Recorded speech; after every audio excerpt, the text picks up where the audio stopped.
Hello there and welcome to another episode of The Narrative. And today we will be talking about the Roma Appia Run 2019, the 13 kilometers mini marathon in which I participated today.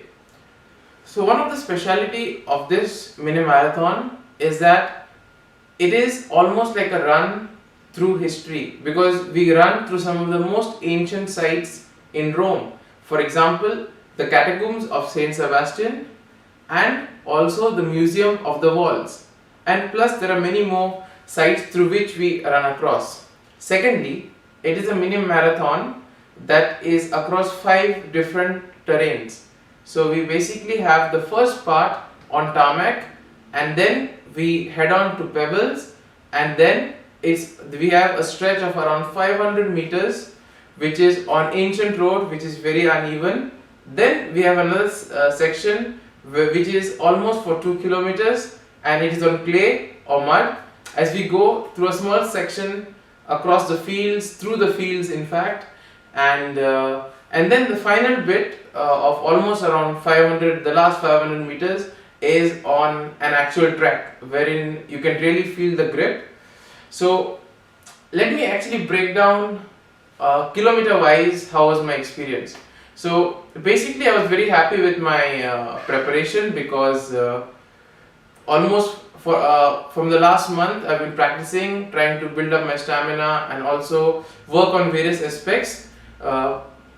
In fact, during this marathon I recorded my personal best. The last one, my average speed was around 5 minutes 47 seconds per kilometer. This time it was 5 minutes 2 seconds, so I was very pleased with that as well. So another important thing that I did in my preparation was basically we focused on long distance pace and how we could basically see and extract the maximum out of everything.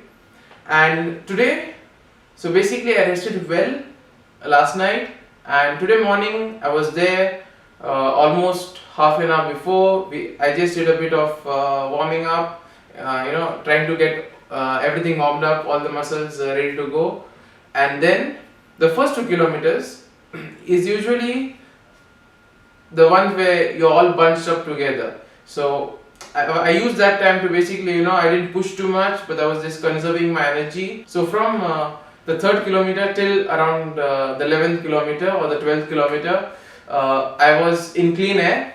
So I was able to push a bit more because after 2 kilometers people usually try to get into their rhythm.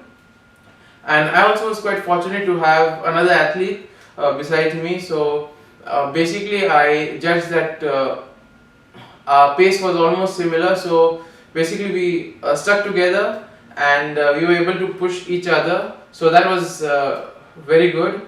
And because in the middle stint, kilometers number 7 to 10 is like important because you have to conserve your energy because you may feel a loss of power, but then if you have somebody who can push you and who can motivate you at that time, it really helps. So that was very important for me today. And then the last stretch, the last kilometer, you see the checkered flag, you see the finish line, and you just get an extra boost of energy. And I mean, the last kilometer was my fastest. I did it in around 3 minutes and 50 seconds. So I mean, that was pretty quick. Whereas the first two were actually a bit slow. The first kilometer was around 6 minutes, and then the second also was equal to that because I was trying to find my way through the field, and once the field was well spread out, it became more easier. So finally I did receive this, and it was a wonderful experience today because I got to learn a lot about myself. And so now 10 kilometers has been done, 13k is over, so now the next milestone should be 21k.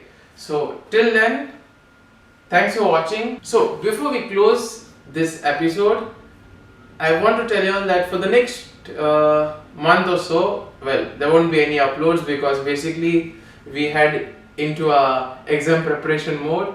But of course, in August I'll be in Jerusalem for a month, so there'll be many things which will be definitely part of the narrative there. And in September I'll be in Cambodia. So do look forward to that, and see you in a month's time.